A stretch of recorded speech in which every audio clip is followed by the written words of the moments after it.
चुरमुऱ्यापासून बनवलेला हा सुशिला मराठवाडा विभागामध्ये ना खूप प्रमाणात खाल्ला जातो आणि चवसुद्धा अप्रतिम आहे. खरंच खूप टेस्टी लागते ह्याची चव. म्हणून मराठवाड्यामध्ये घरोघरी हा नाश्ता आहे ना बनवला जातो.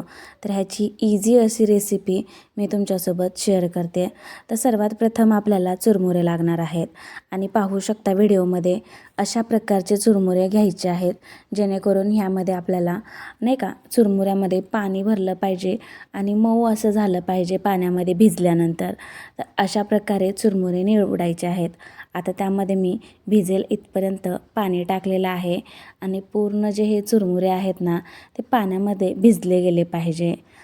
अगदी 3 ते 5 मिनिटासाठी हे चुरमुरे आपल्याला पाण्यामध्येच ठेवायचे आहेत, जेणेकरून मऊ असे भिजले जातील यासाठी.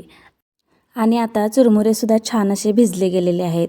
भिजल्यानंतर तुम्ही पाहू शकता किती कमी क्वांटिटीमध्ये हे जे चुरमुरे आहेत ना ते झालेले आहेत. अगदी 2 किलोचं मी प्रमाण घेतलं होतं, पण भिजल्यानंतर अगदी थोडेफार झालेले आहेत. तर चुरमुऱ्यामधलं पूर्ण जे पाणी आहे ना त्या हातानंच असं नितळून काढत आहे. अगदी मऊसूत चुरमुरे जे आहेत ना ते सुशिला बनवण्यासाठी परफेक्ट असं भिजलं गेलेलं आहे. यानंतर काही साहित्य इथे मी कट करून घेतलेलं आहे. खूप काहीसं जिन्नससुद्धा सुशिला बनवण्यासाठी लागणार नाही आहे. अगदी कांदा, हिरवी मिरची, कढीपत्ता आणि कोथिंबीर, बस एवढंच साहित्य यामध्ये मी टाकणार आहे. अगदी कमी साहित्यामध्ये बनणारा हा सुशिला तुम्हीसुद्धा नक्की बनवून पहा. गॅसवरती कढई ठेवलेली आहे आणि त्यामध्ये 2 चमचे तेल टाकलेलं आहे. तेलामध्ये शेंगदाणे मी सर्वात अगोदर भाजून घेणार आहे. तर तेलामध्ये शेंगदाणे खरपूस होईपर्यंत भाजून घेतलेले आहेत. शेंगदाणे भाजल्यानंतर काढूनसुद्धा घेतलेले आहेत. आता त्याच तेलामध्ये जिरे आणि मोहरी टाकलेले आहे. छान अशी तेलामध्ये फुलली गेली की यामध्ये बारीक चिरलेला कांदा टाकायचा आहे. त्याचबरोबर कढीपत्ता आणि हिरवी मिरची जी कापून घेतलेली आहे ना ते सुद्धा ॲड केलेले आहे. कांदा छान असा मऊ होईपर्यंत परतून घेतलेला आहे. यानंतर ॲड केलेला आहे हळद पावडर.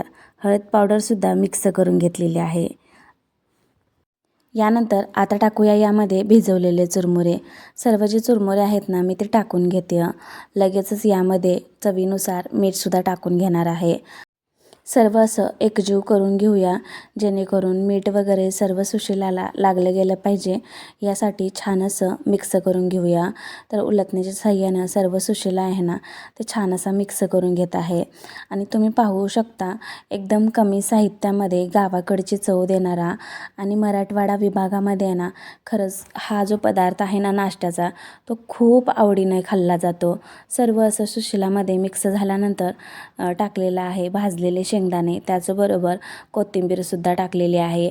आणखीन परत एकदा मी मिक्स करून घेत आहे आणि झटपट असा 5 ते 10 मिनिटामध्ये तयार होणारा हा खमंग असा सुशिला जो आहे ना तो तयार झालेला आहे. जर तुम्हालासुद्धा रोज रोज पोहे किंवा दुसरे काही पदार्थ खाऊन कंटाळा आला असेल ना तर असं मराठवाडा स्पेशल सुशिलाची रेसिपी नक्की करून पहा.